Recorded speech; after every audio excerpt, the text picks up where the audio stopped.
જો JSW ઇન્ફ્રાનું પ્રદર્શન છેલ્લા 7 મહિનાની અંદર લગભગ 52% જેટલો આ સ્ટોક આપણને વધતો દેખાયો છે. અને તેજી પાછળના કારણો શું છે એની વિગત સાથે સહયોગી તૃપ્તિ કપૂરિયા આપણી સાથે જોડાયા છે. જી તૃપ્તિ, જણાવો શું ખાસ વિગત JSW ઇન્ફ્રાને લઈને? Good afternoon Neeraj. ખાસ કરીને JSW ઇન્ફ્રાની અગર જો આપણે વાત કરશું તો 52 સપ્તાહના નીચલા સુધી લગભગ આપણને આ કાઉન્ટર જે છે તે આપણને 52% અહીંયા દોડતો જોવા મળી રહ્યો છે. અને ખાસ કરીને 8 મહિનાના ઉચ્ચતમ સ્તર પર અત્યારે આપણને આ સ્ટોક જે છે અહીંયા પહોંચતો જોવા મળી રહ્યો છે. ઓવરઓલ છેલ્લા 2 દિવસમાં પણ આ કાઉન્ટરમાં આપણને 5%થી વધુની એક સારી એવી તેજી અહીંયા જોવા મળી રહી છે. તેનું મેઇન મુખ્ય કારણ એ હતું કે કંપનીએ કોલકાતાના શ્યામ પ્રસાદ મુખર્જી પોર્ટ ઓથોરિટી સાથે તેમને 30 વર્ષ માટે કંપનીએ કરાર કર્યા છે, જેને કારણે કરીને આ કાઉન્ટરમાં સતત 2 દિવસથી આપણને એક શાનદાર અહીંયા આપણને એક તેજી જોવા મળી રહી છે. પરંતુ ખાસ કરીને ICICI સિક્યોરિટી પાસેથી પણ એક પોઝિટિવ બ્રોકરેજ રિપોર્ટ આવ્યો છે, તેનું પણ અહીંયા આપણને કહી શકાય કે અપમૂવમેન્ટ અહીંયા આપણને જોવા મળી રહી છે. ખાસ કરીને બ્રોકરેજ રિપોર્ટ દ્વારા અહીંયા આપણને ખરીદારીની સલાહ જોવા મળી રહી છે. સાથે તેમણે કવરેજ પણ શરૂ કર્યું છે. લક્ષ્યાંક તેમણે ₹400 પ્રતિ શેર કર્યા છે.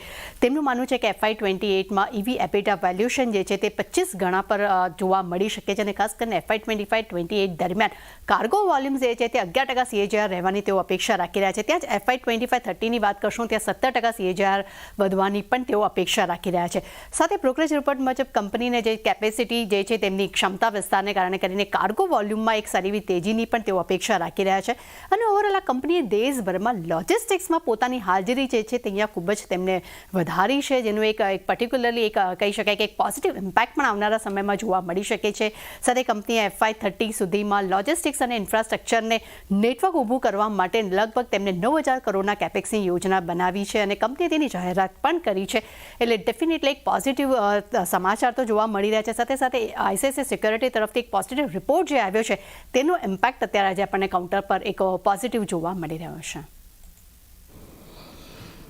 એટલે જો ખાસ કરીને આ બધા સમાચારો અને JSW ઇન્ફ્રા આજે એક સારી તેજી 2-2.5% દર્શાવી રહ્યો છે. આભાર તૃપ્તિ અમારી સાથે જોડાઈને સમગ્ર વિગત આપવા માટે.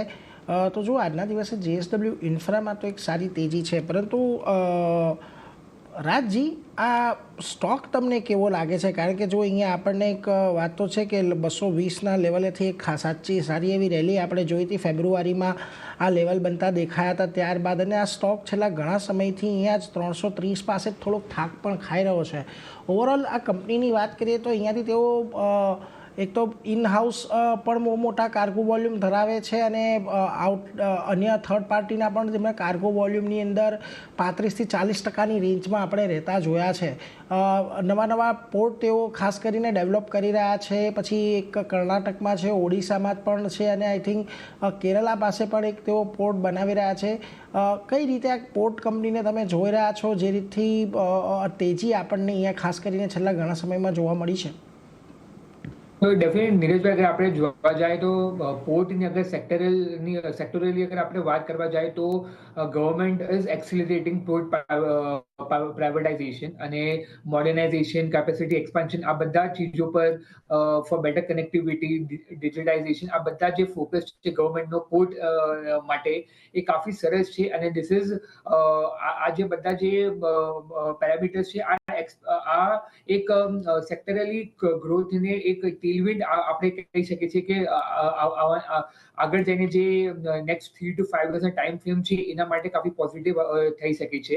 અગર આપણે કંપની માટે જોવા જાય તો JSW infra itself is targeting and I guess from 177 to 400 MTPA by 2030. So this is a significant boost for the capacity ramp up. અને આ થઈ શકે છે because of pan India presence of logistics network, which will be which the government has said that they will do it properly, and for this they are doing a lot of effort. અને અગર આપણે growth ડ્રાઈવર્સને આપણે જોવા જાય તો companies focused on both organic as well as inorganic ports as well.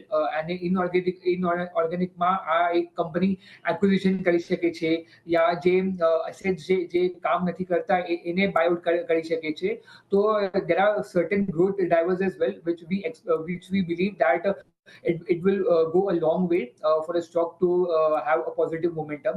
અને recently પણ જે આપણે ન્યૂઝ આવી હતી કે the company has inked a 30-year deal તો for this Shyama Prasad Mukherjee port. તો આ એક પોર્ટ છે જે આપણે ઈસ્ટર્ન કોસ્ટમાં છે, એ કાફી ઇમ્પોર્ટન્ટ છે કેમ કે ઈસ્ટ સાઇડથી આપણે જોઈએ છે કે કેટલા બધા એક્સપોર્ટ થાય છે ટુ વેરિયસ કન્ટ્રીઝ. તો આ પોર્ટ જે 30 years માટે આ ઇન્ક કરી છે કંપનીએ, આ એક કાફી પોઝિટિવ થઈ શકે છે અને this will itself boost the cargo handling efficiency for JSW Infra.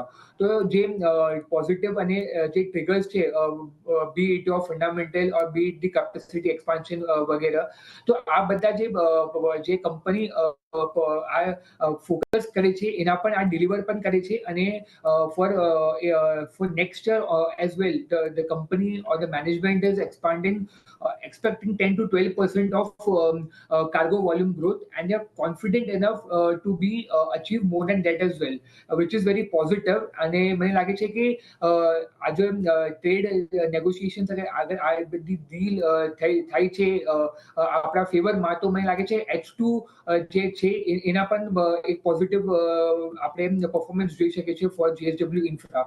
તો મને લાગે છે કે અત્યારે આ જો લેવલ પર છે એ કાફી રિઝનેબલ લેવલ પર છે. અને પ્રાઇસ પરફોર્મન્સ અગર આપણે વાત કરીએ તો 1 year performance the company has given negative return.